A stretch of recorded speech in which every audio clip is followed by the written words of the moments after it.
पारीपदपङ्कज स्फुरदमन्दरेणोत्कटां तटस्थनवकानन प्रकटमोदपुष्पाम्बुना सुरासुरसुपूजिता स्मरपितुः श्रियं बिभ्रतिं कलिन्दगिरिमस्तके पतदमन्दपूरोज्ज्वला विलासगमनोल्लस प्रकटगण्डशैलोन्नता सघोषगतिदन्तुरा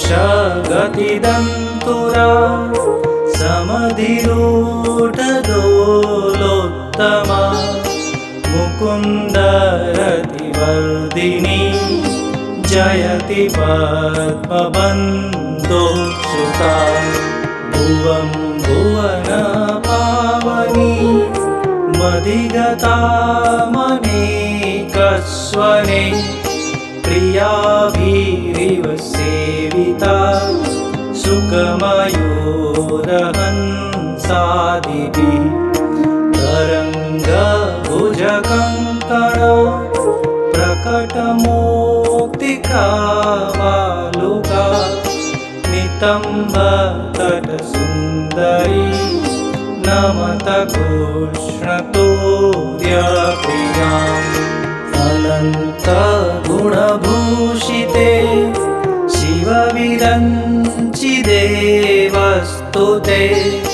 घनाघननीले सदा ध्रुवपराशराभीष्टदे विशुद्धमथुरातटे सकलगोपगोपीवृते कृपाजलधि संश्रिते मम मनः सुखं भावय यया चरणपद्मजा मुररिपो प्रियं भावुका समागमनतो भवत् सकलसिद्धिदा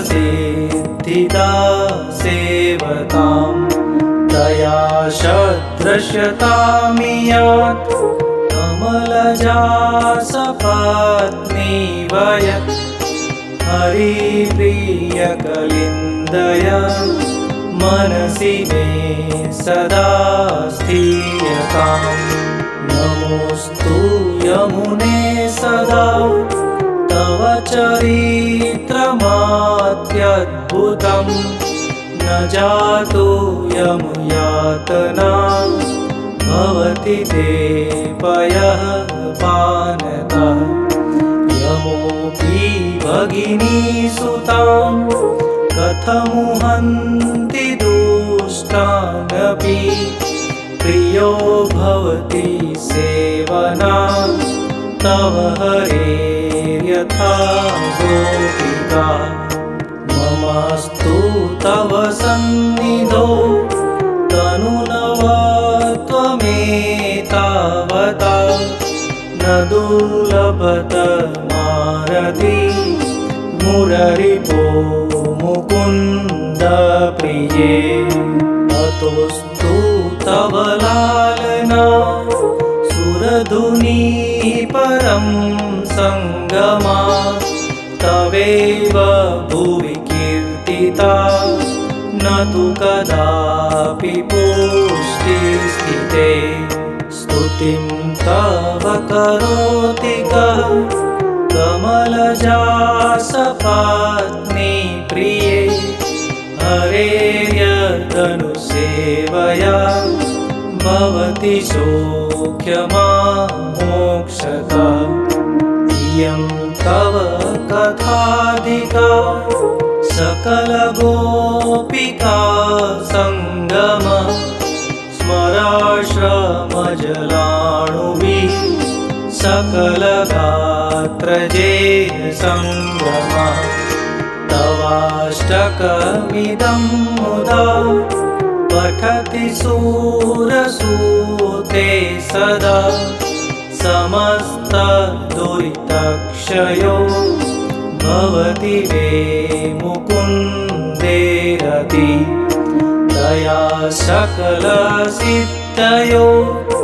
मुररिपुश्च सन्तोप्यति स्वभावविजयो भवेत् वद